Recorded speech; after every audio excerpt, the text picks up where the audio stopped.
ఇది ఆ నా లైఫ్ రోజులు స్టైల్. కూడా ఉన్నాయా ఎంటీ పాకెట్స్ కూడా అబ్బా చూసావా? ఎంటీ పాకెట్స్ నా సినిమా 6 సినిమాలు రిలీజ్ అయిన తర్వాత నాకు ఒక సినిమాకి చెప్పాలంటే పుస్తకంలో కొన్ని పేజీలు మిస్సింగ్.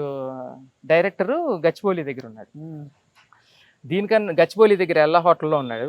ఉమ్, ఇది గలాటా మూవీ డైరెక్టర్ ఏమో ఆవాస హోటల్ దగ్గర ఉన్నారు. ఉమ్, ఓకే, వీళ్ళిద్దరూ ఈ హోటల్స్కి రమ్మంటున్నారు. ఉమ్. అప్పుడున్న చిన్న ఫైనాన్షియల్ క్రైసిస్ వల్ల ఏమైందంటే అప్పటికి కొన్న కార్ ఏది 6 మూవీస్ రిలీజ్ అయిపోయి మొత్తం కారు గీరు అన్ని అమ్మేశా.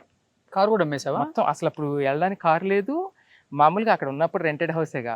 అక్కడ గ్రీన్ బావర్చి దగ్గర ఉతికే క్యాప్ పెట్టుకొని టీ తాగి అలా, అసలు టీ తాగడానికి కానీ దేనికి అసలు ఆ టైంలో అసలు 1 రూపీ లేదు జోబులో. కూర్చొని ఏంటిది నా కెరీర్ ఏంటి ఎలా అయిపోయింది, నేనేంటి ఎలా చేసేసుకున్నాను అని ఆలోచిస్తున్నా. అప్పుడు అక్కడ కూర్చుంటే ఈ గలాటా ఆయన ఫోన్ చేసి రెండు వచ్చి అడ్వాన్స్ తీసుకెళ్ళండి అని ఆవాస హోటల్కి పిలిచాడు డైరెక్టర్. తర్వాత ఏమో ఈ పుస్తకంలో కొన్ని పేజీలు మిస్సింగ్ అతనేమో ఇక్కడ ఎల్లా హోటల్ దగ్గర ఉన్నాను వచ్చి తీసుకెళ్ళాను అంటాడు. నేను ఇప్పుడు ఇక్కడి నుంచి నాకు అక్కడికి వెళ్ళడానికి ట్రాన్స్పోర్టేషన్ లేదు, జోబు డబ్బులు లేవు.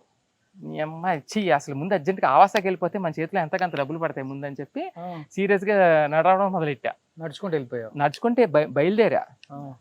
అక్కడి నుంచి జూబ్లీ చెక్ పోస్ట్ దగ్గరికి వెళ్ళేసరికి వారిని అమ్మాయి ఏంట్రా బాబు ఇంకా అక్కడెక్కడో ఉంది అది అని ఆలోచిస్తా. సరే సర్వీస్ ఆటో ఎక్కిసా. దిగినప్పుడు అన్న డబ్బులు లేవన్నా అంటే ఆడు ఏదో ఒకటి తిడతాడులే, తిట్టినప్పుడు ఏదో ఒకటి చేసుకుని పోదాంలే లోపలికి అని అక్కడ దిగి ఆటో ఎక్కేసాను. ఆవాస దగ్గర దిగి యాక్టింగ్ చేస్తున్నా, మనకి యాక్టరేగా యాక్టింగ్ చేస్తే జేబులో ఏమన్నా డబ్బులు లేవన్నా అంటే నా పక్కన యాక్చువల్గా ప్యాసింజర్స్ కూర్చుంటారు కదా, నేను ఇలా క్యాప్ పెట్టుకొని ఇలాగ డబ్బులు లేవన్నా అంటే ఆ పక్కన అమ్మాయి నన్ను గుర్తుపెట్టి మీరు శ్రీ గారు కదా అని. సర్లే ఏదో ఒకటి ఐడెంటిటీ ఎలాగన్నా ఉపయోగపడింది అనుకుని అవునండి అన్నాను. నేను ఇచ్చేస్తానండి అన్నాను. అప్పుడు అలా లోపలికి వెళ్ళా.